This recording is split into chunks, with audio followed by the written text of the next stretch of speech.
that we're not going to see them? They're just going to be in webinar format? Yeah, there's a Q&A and a chat. Yeah. That's not what the link was that they all got. They got a link, they had to register and it put them right in, and that was not what it was because I could see them. So I don't know what's going on. There's a panelist link that, so everyone you mentioned would have got a panelist link. No, Dave Cruz from Arizona wouldn't have, and neither would have Joseph, who's a friend of Dwayne's. Joseph? Joseph McGogley. He said you guys used to work together, and then he went off and started his own company. And you Joe McKinley. Yeah. Okay. I almost couldn't get into this thing just now. I had to register and attend. Technical difficulties. Working it out. I'll text Sharon just to make sure he can get on.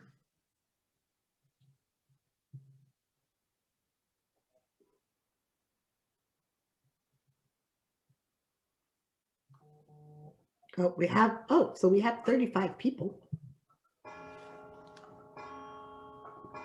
Yeah, Isaac, you're not a panelist, that's why.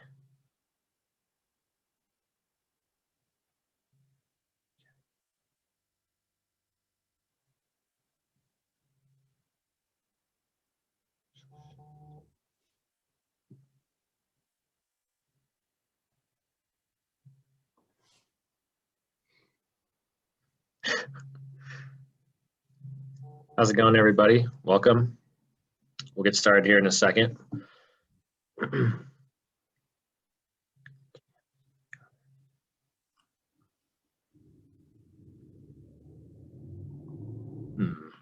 I don't think I sent a link. You did. You forwarded it to me. No, to Wendy Porter. Oh, Rusty, we see you too.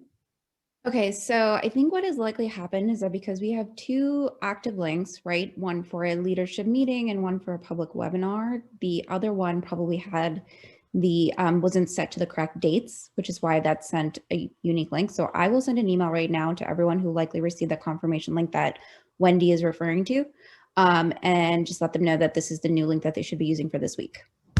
That makes sense. Yeah, because the invite from the previous meeting still exists.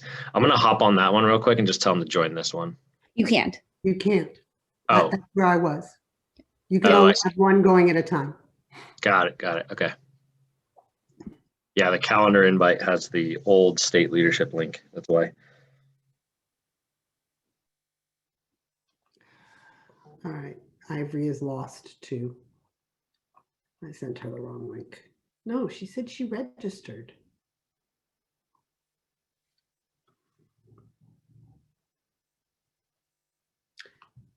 To all 43 people who are currently out there that we cannot see, please bear with us as we work out our technical difficulties, but we thank you for your patience, says Miss High Tech here.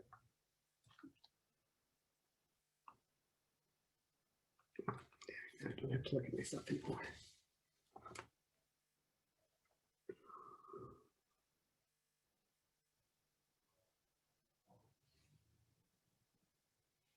Dwayne and Andy, I think you all should sing.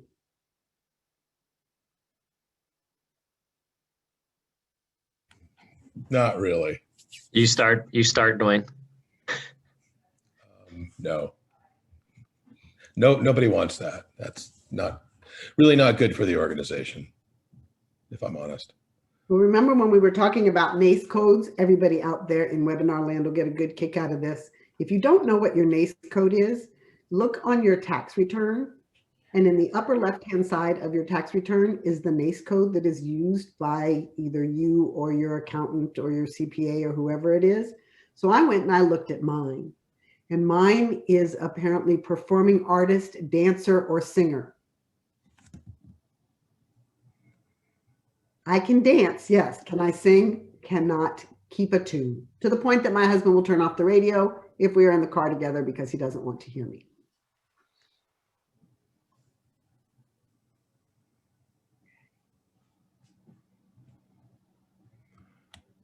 Again, our apologies all.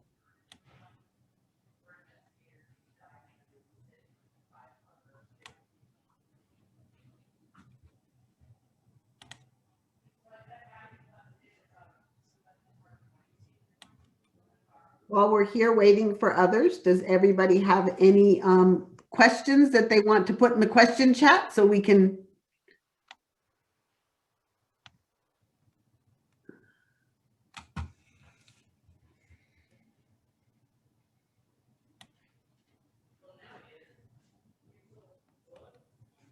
April is here from the hangar at Stanley, Denver. I have no idea where Stanley, Denver is. In my town over here, the hangar at yeah, that's an amazing facility. How's it going? That's April. April Chase is here April with us. Chase. Yep. And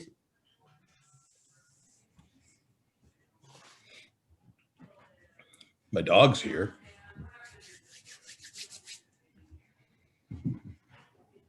can somebody help Sharon?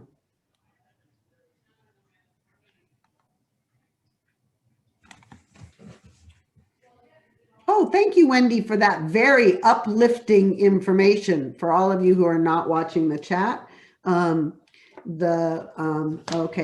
Andrea, I'm going to pull out my tax return to get you that. But Wendy, thank you for that very uplifting bit of not such good news. Apparently, the UK is now reporting 4,000 variants of COVID-19.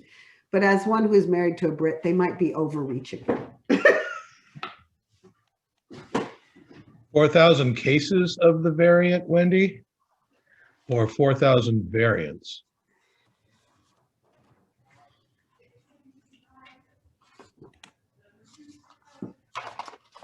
Okay, 4,000 variants. Okay. Oh, Who was it that was asking me that? Okay, Andrea and everyone else. If you look at your business taxes that you have filed on the first page, I don't know if this is my District of Columbia. No, this is my US, of your 1120S form. On the left-hand side, A is the date and B says business activity code number, see instructions. And so mine says 711300. And when I looked that up, I was a performing artist. Did that help, April? I just happened to be looking at my taxes. And again, that is my business taxes for Bravo, which is my event firm. On my personal taxes, it is not there. So if you don't file as a business, then you most likely will not have that.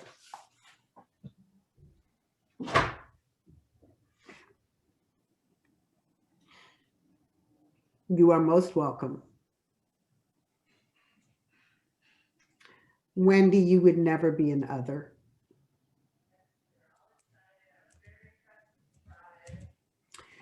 Therese, I'm actually an event planner. So I have a small firm in Washington, D.C. that produces events. Primarily, we focus on nonprofit and corporate and association work. I don't do social.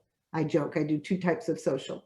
Social for people who convince me that they're going to give me a massive budget to produce a wedding because that's kind of fun, or for people that I love and then they don't pay me.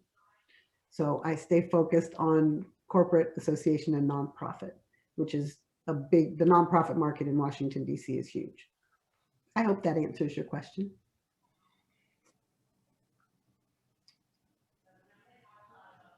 Low left coast, my home. Shireen, could you make Sharon a panelist? He's in the attendees. Jackie, my guess is that the number got there because my accountant entered it because she prepares my taxes.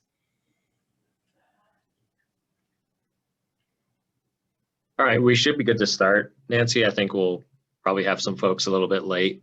Yep.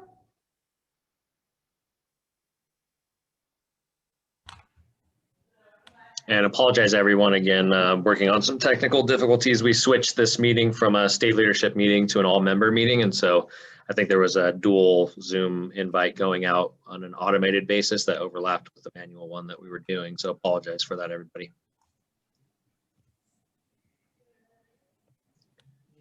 So if you'd like to start us off, Nancy, whenever you're ready. Hold on, I got to get one person a link. Come on, reply all.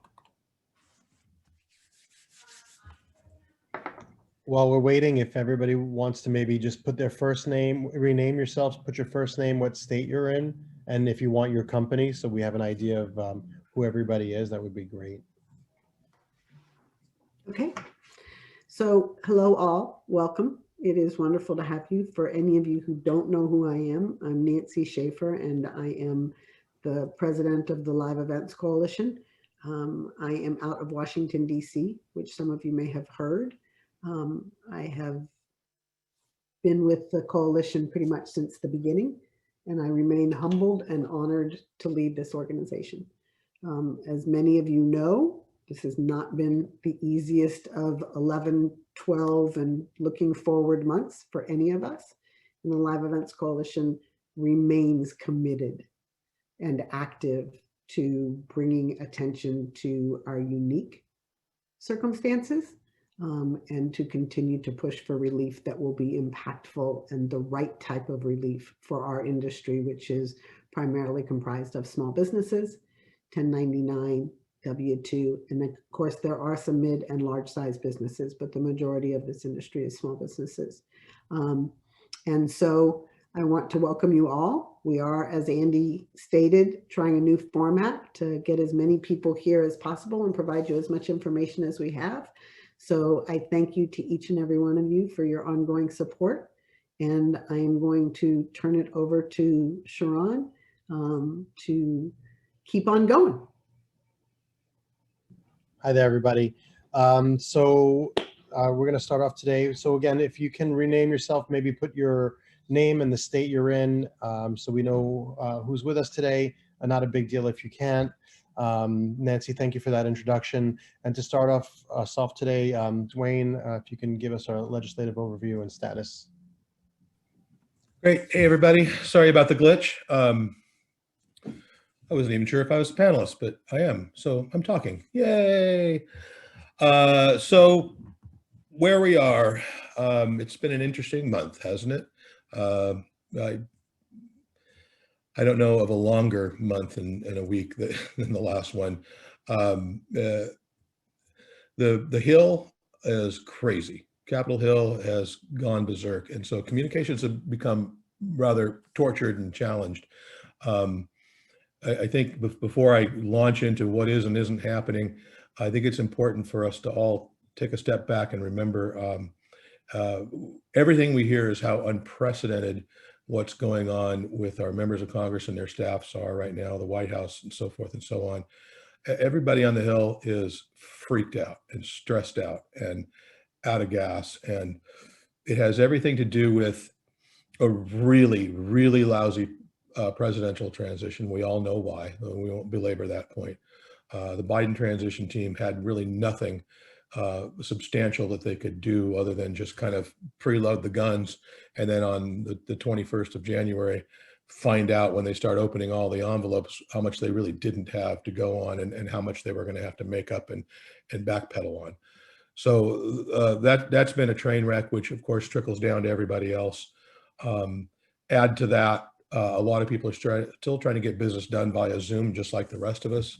Add to that, there still is the danger of a pandemic that still rages on. Add to that, that they are getting pushed on all corners for more pandemic relief. And the urgency of that is not lost on anybody. Add to that, an impeachment. Add to that, the fact that they are all scared. They get threats all the time. So this is an unprecedented and pretty awful perfect storm. And it has made our communications much more challenging. That said, we're getting them done. Subject matter has been working really hard for us and continues to kind of guide us through this and tell us where to go next, what not to do, what to do, how to do it. We've really honed down the message a lot. So I will start you out with the good news. And the good news is we're pretty confident that unemployment issues are all going to get extended. That's the PUA is going to continue. There's still talk about that becoming a permanent measure, but that's a probably third quarter thing that we'll probably get after. FPUC is pretty much a done deal. They're arguing over whether it's $300 a week or $400 a week. And PEUC is also pretty much a done deal. The GOP wants it to be through second quarter. And of course, the Dems want it to be through third quarter. I think that we're going to take a lap when this happens for one reason. If it only extends through second quarter, we still have a leg to stand on in terms of negotiation, right? So if we push to have it extend through third quarter as of March, then we might have to give something up in order to make that happen. So it's not likely we're going to take much of a stance on extending it through Q2 versus extending it Q3, because we can always get it extended again. But if we do it now, what do we lose to do that? So that's not a done deal in our policy heads yet, but that's kind of the direction we're leaning. I think we're going to get that win with UI. And the great thing about UI is that there's a hard deadline that it creates for all of us to get all these resolutions done and this new relief package passed, because it expires on the 14th of March. The Biden plan. So the Biden plan is, if you've looked at it at all, it is way too unspecific about small business. And we've talked about this before. And we've tried to find exactly what meat is on those bones. And the truth of it is it's still being worked out what exactly the meat of the plan is. It says 15 billion for small business grants and 185 billion for loans. Well, what is a loan exactly? And is that loan part, is it still negotiable? So the truth of it is that the way our ask is written now, we're looking to not tie on to the shuttered venues grant program per se, but we're holding it up as an example of what you should have done for all of us, or what you still need to do for all of us who are still shuttered. We're pointing out that Congress did decide to pick a winner and a bunch of losers by passing that. We don't begrudge it getting passed, and we want our brothers and sisters who own venues and run talent agencies and prop up shows, we want them to get help. They're definitely in the dark, just like most of the rest of us. So it's net positive, and we're trying to not spend a lot of time whining about why weren't we on this and you better put us on this. Instead, we're saying, you know, also we're in the same boat and we support these guys in part, at least. So you should consider something a lot like this for the rest of us. Well, that isn't very likely to get through in the March 14th deadline package. It's not likely at all. It is likely that something more friendly to us could be happening, probably small, possibly yet another round of PPP. We're trying to find out what that looks like. But here's why we're not going to stop pitching it. If we stop pitching it now, we lose in Q2. Because there will be yet another package. Everybody knows these variants are going to push this thing forward. I'm sorry to say it. And I know it's not the place of government affairs to decide how long the pandemic's going to last. But we got to presume it will. Let's just do. That means that all of the echo chamber activity we're doing right now is critical to getting anything to ever happen on it. So we're messaging as though we plan on you putting grants into the March package. We just do. That's how we're saying it. But what we know is we're getting a sympathy thing going. We're getting a resolution going. We're trying to get them to say out loud, oh God, we got to fix this. Well, we can't get it in this one. Let's get it in the next one. We came to the point where we actually considered trying to get a statement, even if just ceremonial, voted on the Senate floor. It doesn't carry a law with it. It doesn't carry any relief with it, but they just officially say, we recognize the plight of the live events industry beyond performance venues and agencies. And we're not sure we're going to do that yet, because it entails pissing off a lot of people to make them do it. So we may or may not have some measure like that comes out of our offices. Let's say not for a minute, though. Still important. We have to keep parroting and saying over and over what we need. If it doesn't get in this one, and it probably won't, at least we have a shot at the next one. So that's critical. And we feel bullish about the routes we're taking now. I got to tell you, in the last 2 weeks, the inroads we've made that we didn't previously have are pretty significant. We have 3 distinct paths into the White House, specifically one of them, the guy who wrote the Biden plan. I won't go into detail about that, but let's call it a friend of a friend kind of deal. We have already written him a letter, and we're asking for an audience with him. We're trying things like we're going the back door into the whole Leader Schumer world. What planners has he worked with? Who do we know who worked on his daughter's wedding? We know that his wife is the COO of the New York Public Library, who does a ton of events. So is that a route we can go? So there's a lot of things we're looking at along those lines that are not traditional. On top of that, we did have a conversation through subject matter with Chief of Staff at Leader Schumer's office, and we were able to present our case, and we got one of those really, wow, we did not know that kind of responses. And we said, what can you do for us now? And they said, well, probably not that much, but I mean, we got to get you next up. So next I go into a meeting with them and start to tell the story from the standpoint of an actual constituent, not a New York constituent, but a US constituent that can speak for a lot of us. Some of us, have you heard us ask for your case study. How is your business doing? How much money have you borrowed? How much did you lose last year? Really personal information. There's a reason for that, because they're asking us. We need to see real world examples of what happens to a small business if you're in this industry in 2020. What happened? Tell us. So we're trying to get our hands on 20 to 30 stories from generous folks, any one of which could be you guys, to answer a few simple. It's a 2-page Word document, and you just type in what the answer is. A lot of it is just name, rank, serial number, and then there's a couple of numbers questions in there, and it's up to you to decide if you want to share your numbers, but we need them to be real. It's up to you whether or not we share the name of your business and your name. If you don't want to share who that is, you want it to be anonymous, that's fine. We're still going to enter it into the spectrum. So that's more important information right now than the previous survey data, because the survey data is all about percentages. This is all about numbers. They want to see numbers. So we're getting that rolling. I'm going to a Leader Schumer fundraiser on Tuesday. It is hosted by Subject Matter. I feel bullish about maybe having the chance to have the microphone for a minute. We'll see if that actually happens, but you got to start somewhere. So hopefully that can start to move the ball forward. We have changed the verbiage a little bit about how we describe the size of our industry, and I want to touch on that just for a minute. We've been saying $1 trillion industry for a while.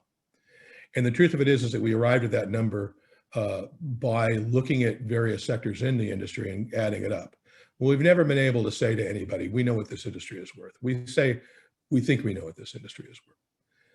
So the way I think that we're going to start communicating instead, and I said this to the White House guy in the letter, that we know by combining the vetted data from all of our verticals, trade shows and corporate events, weddings and social events, fundraisers, sporting events, fairs and festivals. We know when we combine all those things that our industry is worth close to $1 trillion. Unfortunately, our government officials don't, because we operate under 35 plus different NAICS codes. So that is sort of shifting to being the way we present that number. And I think that's going to help us on 2 scores. It proves that we've done the math and we've done the research and where we got our numbers, first of all, though they don't just throw us out of hand. Second of all, it starts to push the narrative about the need for a unified NAICS category for our industry, which is something that is not this quarter, this month, even next month, but we'll be working on that. So where do we go from here? Where do you guys go from here? We still need you to do that outreach to your state's members of Congress. If it's to your own representative in your own district, great. If you have colleagues that live in other rep districts, have them do it too. It's best if it comes from a constituent. If you have a strong coalition in your state where you're starting to get recognition as a statewide coalition, you can communicate with all your reps really easy, and they'll accept your communication without any argument just because you're a state agency. So if you have a strong presence in your state, I encourage just have your leadership put it on your letterhead and send it to all your reps, and don't worry nearly as much about finding the right constituent to do it. Of course, anyone can reach out to the 2 state US senators, because they cover everybody. That's not district based, it's only state based. So if you are one of the state leaders that I forwarded the package of the introduction letter and the 9-page graphic to send out, and you have not done it yet, please let me know what questions I can answer so that you can get that out there. It's really important we get this into the hands of all the rank and file guys. Again, we have already sent that to all the new members of Congress, the freshmen. That's already been done. We did that at the beginning of January. And we're already handling the major leaders like Schumer, like Pelosi, minority leaders. We're already down that road. So you don't need to worry about the big wigs or the little wigs. It's everybody in the middle. It's the rank and file guys. So that is key. If you're one of those leaders, again, that received that email from me and you're not sure how to get started, please ping me. As always, I will put my email address in the chat after I'm done with this little piece. Lastly, let them know that we need a champion in some way. We need a champion. If that comes out of your mouth during a conversation or during the introduction, as you send the letter package to them and you're going to introduce it in an email, it is not wrong to say that, because we do. And whoever it is steps forward. Let's say we have 10 champions. Well, let's say that 8 of them are Dems and 2 of them are GOP. Well, now we can start to say we have bipartisan support, can't we? So it's important for that to become part of your parlance. And by the way, just to ask for the meeting in the first place. Myself and the government affairs team are here for you to sit in on those meetings if you have to actually get one, or if they don't want any outsiders, they just want constituents, we can help coach you as to how to do this. In 2 weeks from today, we're going to give an Advocacy 101 webinar on the 18th. So please do attend that. The featured speaker is going to be one of the gentlemen from Subject Matter who's going to lead the thing and really get down and dirty for how grassroots folks can communicate with our members of Congress and get change to get started. That's what I got. Ping me with questions. Andy, were there any questions for me? Yeah, Dwayne, would you mind commenting on explaining what a champion is for those of us who are newer to the legislative landscape? Absolutely. A champion is somebody like Senator Klobuchar was in Minnesota to get the Save Our Stages thing, even on at a place where it was introduced as a bill, which then later got brought into the last packages, the shuttered venues thing. So that's a champion. When an industry or a particular kind of constituent needs help, you really have to change the heart of one key member of Congress to get them to get this piece of legislation started for you, to push it to get onto the agenda and to push it to get on the floor. So we're looking for a champion. They know what it is. Particularly if it's somebody with any influence on the right committee, small business, finance, ways and means, things like this. And it can be in either chamber, the House, or it can be in the Senate. Andy, any other questions? Mark Taylor says he has an introduction. He has a relationship with Senator Schumer's office. So Mark, I put Dwayne's email in the chat. If you wouldn't mind speaking after this meeting, we'd love to connect with you. That's one of our primary goals at this point. We're kind of, as I mentioned, we're taking whatever route we can to have influence with Leader Schumer. And what we don't want to do is dart down a bunch of paths at once and have them all converge and realize, why are they calling all of us? So we're actually kind of vetting them to find out what the best path is going to be, but I'm all comers. Any options we have, we want to look at. Thank you. So wait, Sharon, one other quick question I just want to clarify because I answered it. I think it is correct. Jessica Alton said if they get an MOC to respond, or they have a relationship and the next step is to get to a face-to-face, and they say they're interested, then they just reach out to us. And I answered as yes. And I want to make sure I gave the correct answer. Yeah, in fact, the first thing you do is reply to the email and say we absolutely want to talk with you and see how we can help you understand more about how to help us. So we exhibit ourselves as not the open hand, but the helping hand. So yes, respond right away, offer dates and times if it makes sense. It'll all depend on what the tone of the response was. And then yes, you're absolutely welcome to reach out to us. And if possible, we'll sit in with you and help you present. I love that you said helping hand because it leads right into what we're going to talk about next, and that's onboarding states.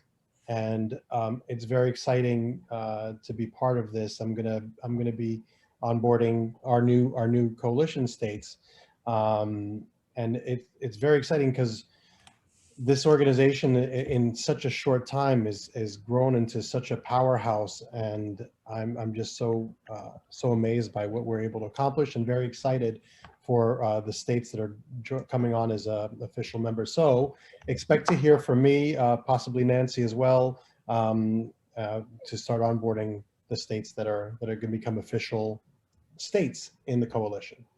And if any of you out there don't know whether or not there's a state coalition in your state, please let us know. And if there's not, and you're interested in creating one, we will be having a conversation with you as well. Our goal and our objective is to have a state coalition, if we can, in all 50 states. If we can't have one in all 50 states, we at least do want membership from all 50 states. And I think right now we're at 43 states with members. So we're short just a few. So thank you, thank you, thank you.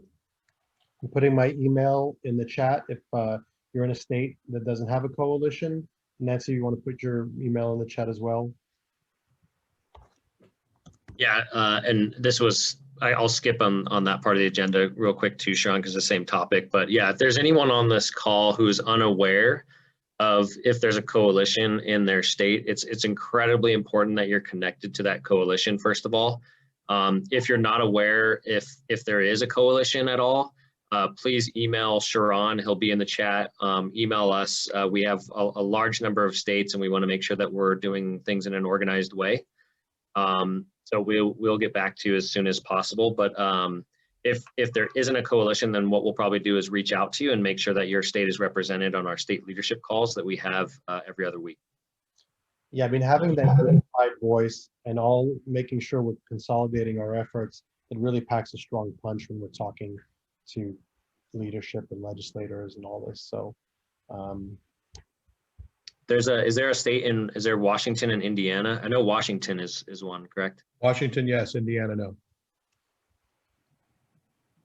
So Debbie, if you could email Sharon, and if Sharon, you could put your email in there, would love to connect with you. Yep, it's in the chat. Perfect. Oh yeah, you got it. Cool. Awesome. Shireen, are you ready for us? I am. Hello, everyone. So for those of you who don't know me, my name is Shireen Joseph. I've been heading up some of the marketing and communications efforts for LEC National. So what I wanted to talk about today is our newsletter. So hopefully all of you have been receiving our newsletter every other week and find it helpful. We are hoping to really revamp this and make this even more helpful and more relevant for everyone on the call. So what we are opening up today is actually the opportunity to include any news or updates that any of your coalitions or anything that you think is relevant to our wider membership would be interested in knowing about, and have it be included in these bi-weekly newsletters. So I just dropped a link into the chat to a resources page on our website. On that page, you will find a form that says weekly newsletter inclusion. Please click that form and enter in any information that you would like included. We will be sure to reach out to you and then and let you know whether it's confirmed or not, and you'll start seeing those in our bi-weekly newsletters. In addition, on that same page that I just sent out is actually the webinar information for this call. This is a public call, so if you public member only call. So if you know of anyone who is interested in joining, the link is there to register as well. So keep in mind that this is the link for every other week starting today. So if you have any questions, please feel free to shoot me a note. I'll put my email in the chat as well. But yeah, that's it for me. Great, thank you, Shireen. Andy, will you? Yeah. So lastly, the last major topic that I wanted to go over is we still have a few remaining, a ton of committee positions, and then a few committee leadership positions that we need to completely form the organization and structure the LEC moving forward into 2021. So again, thank you all, everyone, for joining this call. If you're interested, we currently have the major needs are in the development side of the organization, which Nancy's currently heading up. And so one large need we have is someone that's going to be in charge of business membership specifically. So if you have a sales background, if you have a nonprofit background, anything like that, would love to chat with you. I'm going to put my email in the chat box as well. We just have like our emails permanently in there. So please email me if you're interested in something like that. In addition to that, we also have, we're looking for a strong head of development in general. So this would be, well, actually, I'll let Nancy talk about that position. You know more specifically what we're looking for there. So if you have someone with this personality type and background, would love to hear from you. Nancy, would you mind commenting on the development head and what we're looking for that position? Absolutely. So anyone on this call who has worked with nonprofits and done any kind of event development work, one of the goals that we have to have is to bring in large organizations that will act more like a sponsor or a sponsor membership. So I'm looking for someone who will be able to help set the strategy for that, will work with me on the outreach and the rest of the development team, which includes sponsorships, partnerships, and memberships. And so someone who has done fundraising is really important, or development, because it's somewhat unique, particularly since we are reaching out to our own. It's really important that you understand the industry and you understand kind of what sponsorship opportunities are, because those larger memberships or largest sponsorships are going to be customized in how we offer them their benefits. So it's really someone who's very, very familiar and very comfortable with what on the inside we sometimes call dialing for dollars, which is what fundraisers do, and the strategy that's going to go on behind it so that we can remain intact for many, many, many, many years to come. So if you have any questions, reach out to me about that. I've just put my email in the link. It's nschaefer@liveeventscoalition.org. If for any reason you forget, just send something to info@liveeventscoalition.org, because I monitor that email. Thank you. There was a comment about Pennsylvania in the chat. Chris, there is a Pennsylvania coalition. Are Ronnie Anderson or Ross on this call that you can, in the chat, put the link to your website? If not, I will do that. I'm looking. Hold one second. Nope, does not look like either of them are on today, so let me give you that information. Can we repost the link for the committees in the chat? Yeah, let me find it. Okay. Are there any other questions that please put in the Q&A, might be the easiest.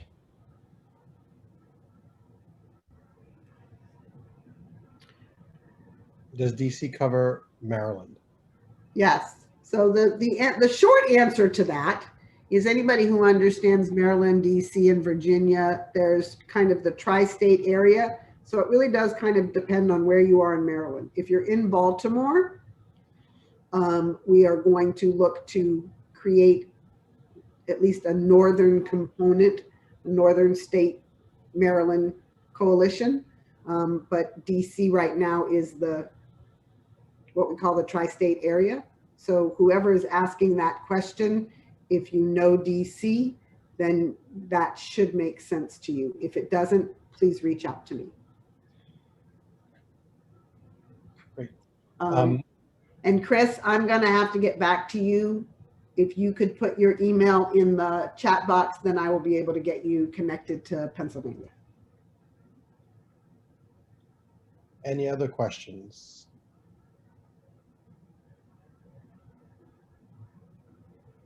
Yeah, we're gonna post the committee and volunteer opportunities link in the chat.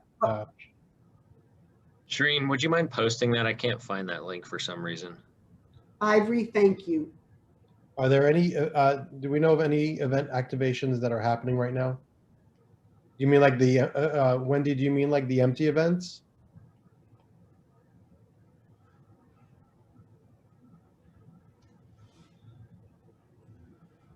Yeah. Are there any empty events or anything? I think with, I haven't heard of anything. Has anybody on the panel heard of any kind of like the empty events happening in any of the states right now? Not that I am aware of at the moment. Most people do reach out. I think most of the activity has to do with really just reaching out, as Dwayne shared earlier, directly to legislators. Wendy asked, can we cover some of the things that we have done in the past for the new people in this, that are joining us today? Well, I'll put it easy. Since March, you have a tireless workforce of people that have dedicated sometimes 20 hours plus a day to make sure that our industry is recognized and acknowledged. And Dwayne on this call, if you don't know who Dwayne is, has probably knows more about laws and some of these bills than some of the lawmakers do. Yep, you could, yeah. But we've organized. I mean, raise your hand. I'm curious who's new and doesn't know much about the coalition.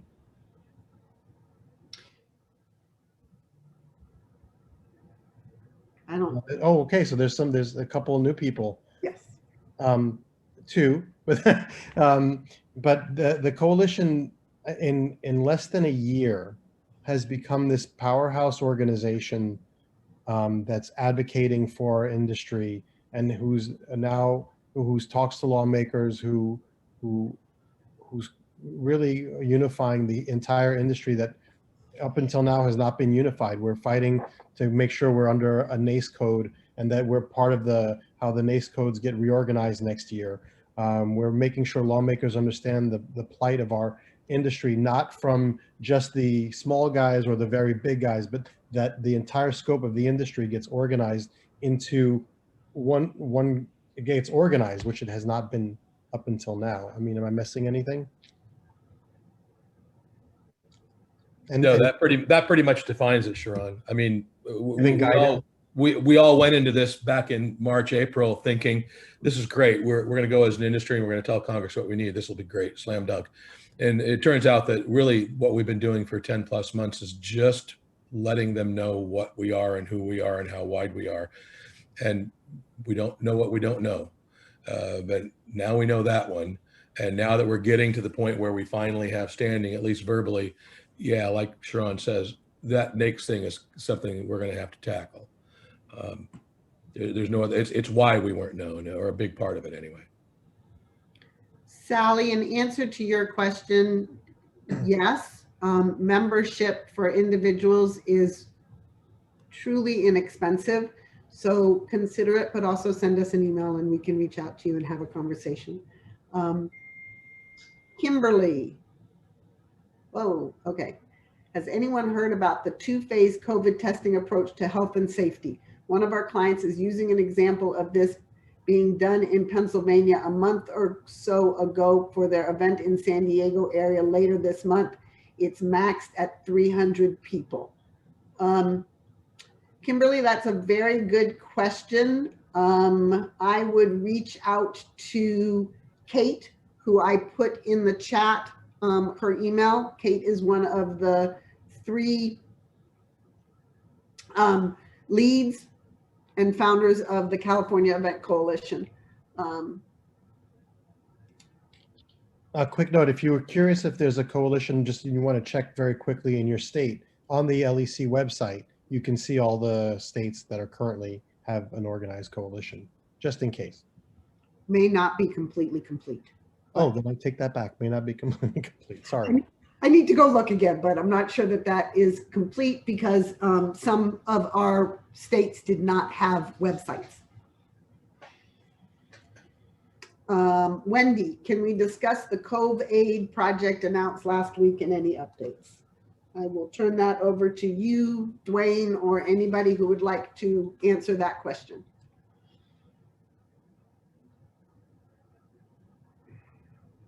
Okay, it got really quiet. Dwayne?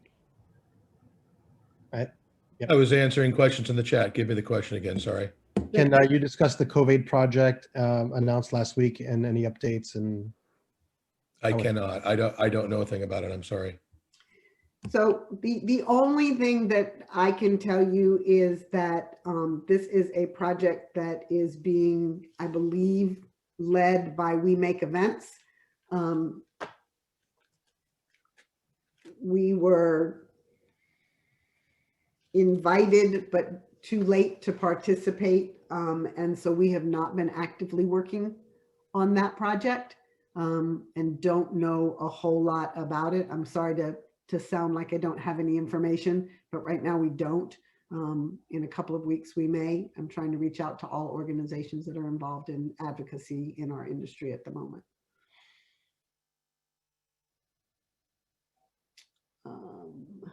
Okay, more questions.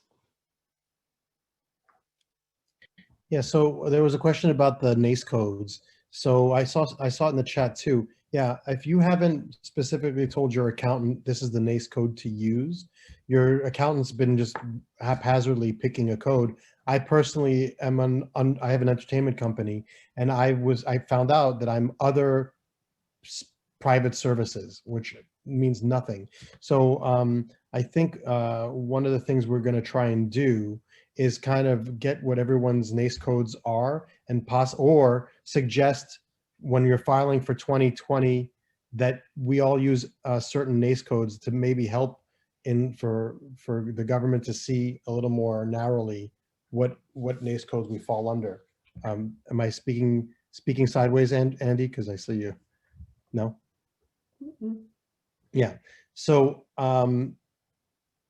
we might have a form up really soon where you can enter your NACE code, so we can maybe narrow it down and see how far spread out we all are. But it's in the works. The NACE code thing, I don't think is going to help for the most part unless you're under 72, which is like caterers, because 72 had the 3.5 times on the PPP.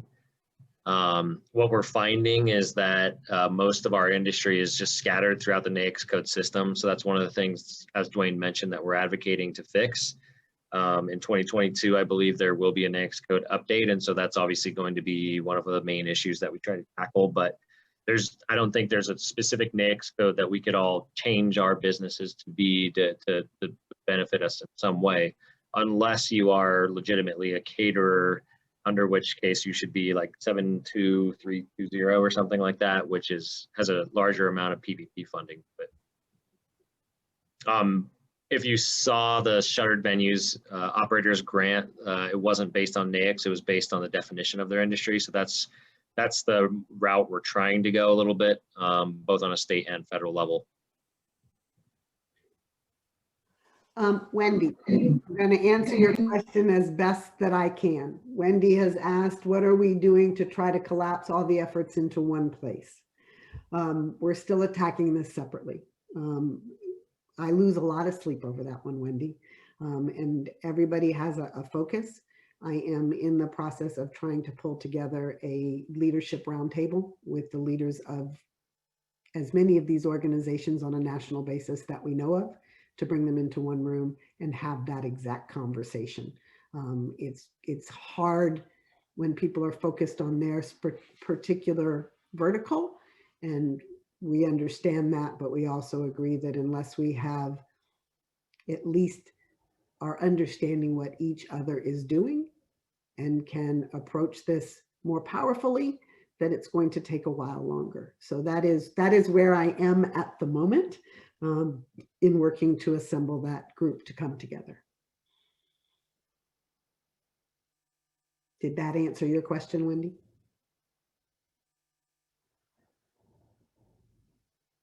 Perfect. I just answered Wendy's question. Dwayne, did you have a question that you wanted to answer live?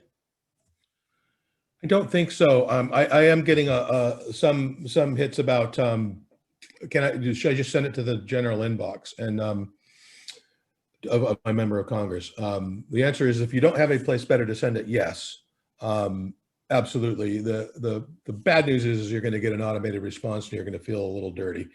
The good news is it legally becomes a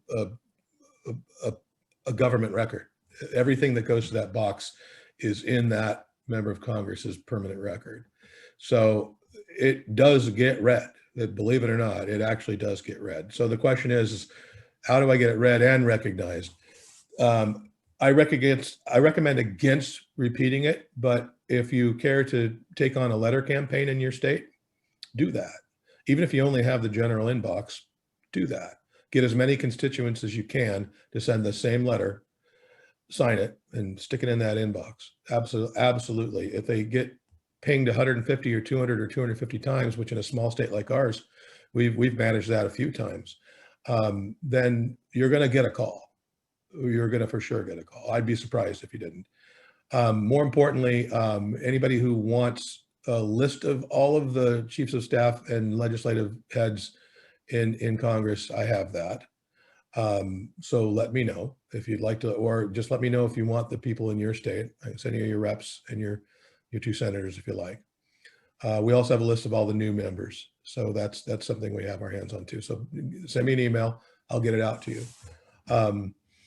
From there, somewhere in your letter, ask for a meeting. Say, I want to be able to explain this more. This is a big problem and it's urgent. And at that point, you're on the mercy of that office. Is there a coalition in Wyoming? There isn't. There should be. Nope.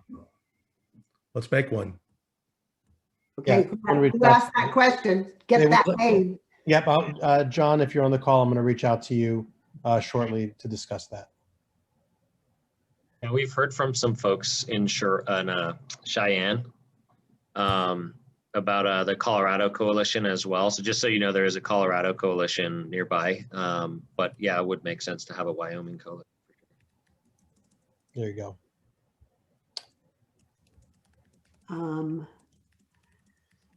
Stacy is asking for a letter template. Yeah, you want the current letter template, please send me an email and tell me what state you're in. I want to make sure we don't duplicate effort. Stacy is part of the DMV. I believe that Stacy lives in Virginia, but I could be wrong. Beautiful. Is someone in your coalition dealing with that, Nancy? No, because somebody already heading up the effort. This is the letter that you need. No, nobody from the DMV is sending that letter out. Stacy, you up for it? That's my girl. Hey, Stacy's up for it. Okay, so again, putting my email into the chat. Anybody who needs the current materials that we're sending to rank and file, let me know. Please tell me what state you're in, because if we already have somebody in your state in charge of getting it to happen, I don't want to walk on them. So there's a pretty good chance there's a lot of states in this meeting that are not part of our normal leadership communication. So I'd love to hear from you. We will get you rolling. Stacy has already sent you an email. Yay. You know, I think that the fact that we've transferred this to a webinar can be a little bit challenging for people, but I want to tell you that I'm truly, truly excited by the engagement, by how many people are joining us.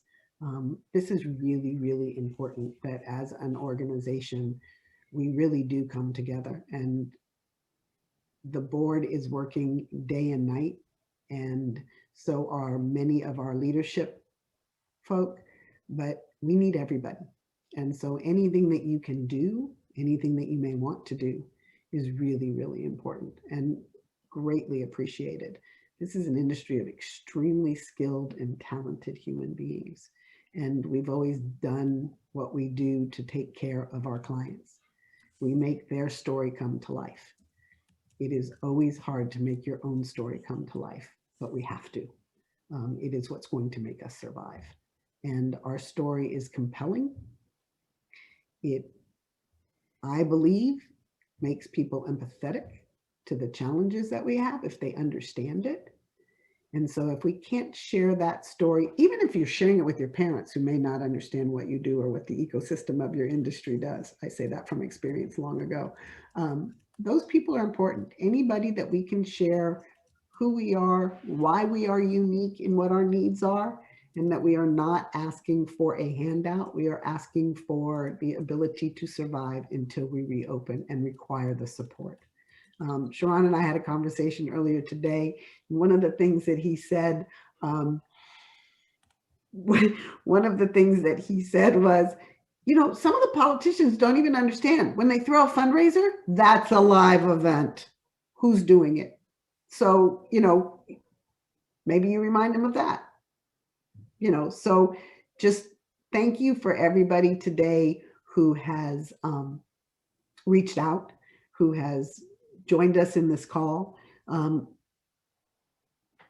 Therese, we will have the recording of the call posted on the website soon. I think Andy just helped you figure out how to save the chat. If you're not a panelist, I'm not sure if you can save the chat though. Let us know.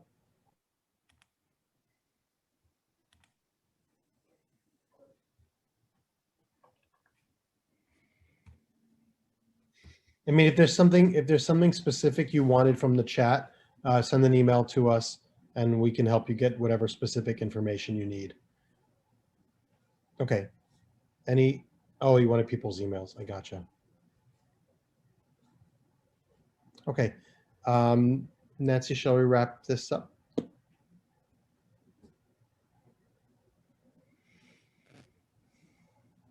I just wanted to share with you what Mark had said. Mark Taylor said that the mode of communication, sending a letter, an email, a phone call, or a fax is very important and relevant. He got his call back from Senator Schumer's office because it was a fax he sent of a copy of the letter that he emailed. So any mode, use it. You got a carrier pigeon, attach that, drop it in their office. So any and all that we can do should be okay. You know, just to say it, I mean, a phone call works. Dropping those emails works. They will get back to you. It's their job to get back to you. Don't be discouraged if you don't get the immediate response you want.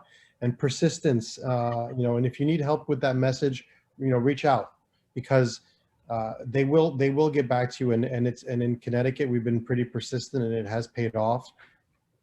You know, so don't be afraid.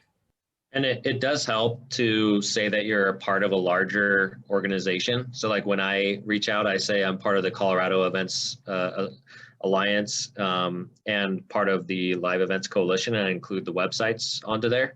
And your chance of getting feedback because you're related to those efforts are, I think, higher. So feel free to do that. Say you're a member of LEC, a member of the state coalition that you're in.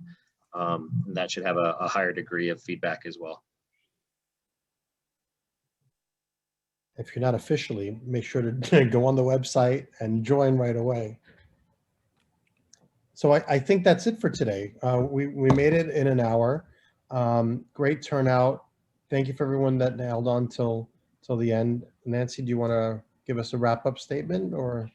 Just to kind of recap, again, things that you might want to share in the newsletter, stories, ideas, excitement, we need to send those to Shireen. The more active everybody is, the stronger we are. If you have ideas, please share them with us. You know, we work for you every day. It doesn't mean that we know everything and we don't claim to know everything. You know, I'm going to say 11 months ago, maybe at this point it's 12 months. I can't quite figure it out. I think it's 11 months ago. We were all just event professionals. And I say just event professionals with a little tongue in cheek. Some of the most creative, strong, smart, talented human beings who were doing what we do and staying invisible. We've spent 11 months making sure that we're not invisible, and we really need to continue to push. We are here for each other. If you know of somebody who's having a hard time in our industry, please just reach out to them, send them a text, just say hi, just say I'm thinking about you. COVID has changed all of our lives. It's wintertime, unless you're lucky enough to live in a warm state. It's a little cold, it's a little dreary, it's a little dark. You add that to what we've all put up with for so long and continue to look forward to. But I do believe in the tenacity of this industry. I believe in the tenacity of every single one of us and every single one of us to support each other. So thank you. Don't give up. Know that there is hope. Understand, and it is painful, and we all understand, or at least National now understands, what happens on Capitol Hill takes a lot of time. And so while we know we've made some successes, it may not feel like it immediately, but it is all happening and we are not giving up. So thank you to each and every one of you. Again, your thoughts, your ideas, whatever it is that you may want to share with us, please do, but also understand that we're learning along with each of you. And so we stumble, but we continue to move forward, and we're going to continue. This is not over, and it won't be over for a long, long time. We are here for the long run. So again, thank you. We will see you in 2 weeks. If you have questions, we've given you every email that you probably know, and I'm afraid to open my email box right now. So again, thank you all. Oh, and happy Valentine's. No, is it happy Valentine's Day yet? No. Okay. I'm rushing it like something would happen in my life on Valentine's Day. Only in England, it's Valentine's Day today, not in the US. Ooh, you just gave me some ammunition. I'm going joking. upstairs I'm right joking. now. That's Where a is joke. That's a joke. Ladies and gentlemen, good night. You won't know any better. Thank you, guys.